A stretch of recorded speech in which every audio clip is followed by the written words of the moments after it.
안녕하세요. 복지의 김여사입니다. 오늘은 수급자 탈락 사유에 대해서 이야기해 볼 텐데요. 얼마 전 창신동의 한 오래된 주택에서 80대 어머니와 50대 아들이 숨진 사건이 있었습니다.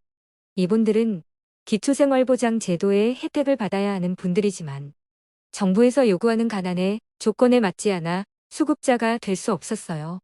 이렇게 많은 분들이 수급자에서 나도 모르는 사이 수급 자격을 박탈당하거나 수급 자격이 되는 줄 알고 새로 신청하였는데 탈락하는 경우가 있어요.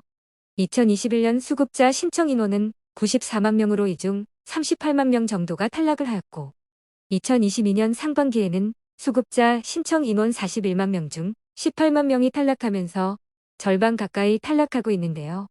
이 중 대부분은 자기가 왜 탈락했는지조차 모르는 경우가 많아요. 이처럼 수급자 탈락하는 일이 없도록 주의해야 할 사항들을 정리해 보았습니다. 먼저 영상 시청 전에 먼저 구독과 좋아요 한 번씩만 부탁드리겠습니다. 오늘은 알고 나면 이해되는 수급자 탈락 이유에 대해 설명해 드릴게요. 기초생활수급자에 신청하시는 분들은 생활 수준이 좋은데 신청하는 것도 아니고 주민센터 담당자도 수급자 신청 수준이 아닌데 신청하라고 하지도 않아요. 그럼에도 수급자 혜택을 받아야 하는 분들이 신청하는데도 신청자의 절반이나 탈락하는 이유는 무엇일까요? 기초생활보장제도는 총 4가지로 생계, 의료, 주거, 교육급여로 각 소득 인정액 기준이 있고 소득 인정액은 소득의 재산의 소득, 환산액을 더한 값이에요. 여기서 재산의 소득, 환산 방법과 소득 인정액은 지난 영상에서 설명드렸었으니 지난 영상을 참고해주세요. 소득의 경우 자신이 벌고 있는 금액으로 기본적으로 근로소득의 30%를 공제하며 장애인, 고령자, 임산부, 대학생 등 계층에 따라 20만원에서 50만원 정도를 더 공제해 주기도 해요. 하지만 이런 소득은 눈에 보이고 계산하기가 쉽기 때문에 모르고 있던 탈락 사유는 아니에요. 이유는 크게 3가지로 볼 수 있어요. 집이 작아일 경우, 공시지가가 오를 때, 임대주택에 선정되거나 이사를 하는 때, 자녀의 결혼으로 수급 자격에 영향을 크게 미치게 되어요. 수급자들은 이런 이유를 모르는 경우가 대부분이에요.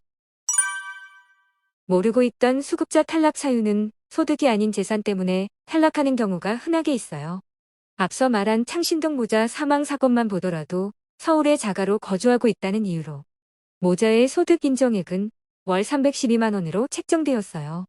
이렇게 계산된 이유는 수급권자의 기본 재산액 기준은 대도시 6,900만 원, 중소도시 4,200만 원, 농어촌 3,500만 원이고 주거용 재산 한도액은 대도시 1억 2천만 원, 중소도시 9천만 원, 농어촌 5,200만 원으로 창신동 모자의 일제강점기에 지어진 낡은 집의 공시지가가 1억 7천만 원이나 되기 때문이에요.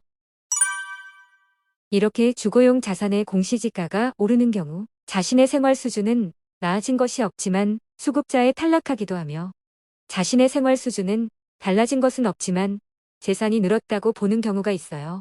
전세의 보증금을 줄여 계약하거나 더 낮은 보증금의 전셋집으로 이사를 하는 경우, 월세로 옮기는 경우, 다른 지역으로 이동이나 임대주택에 선정되어 이사하는 경우 등 특히 이사와 관련된 내용이 많아 수급자의 경우 이사할 때 소급자 탈락 사유가 되지 않도록 주의가 필요해요.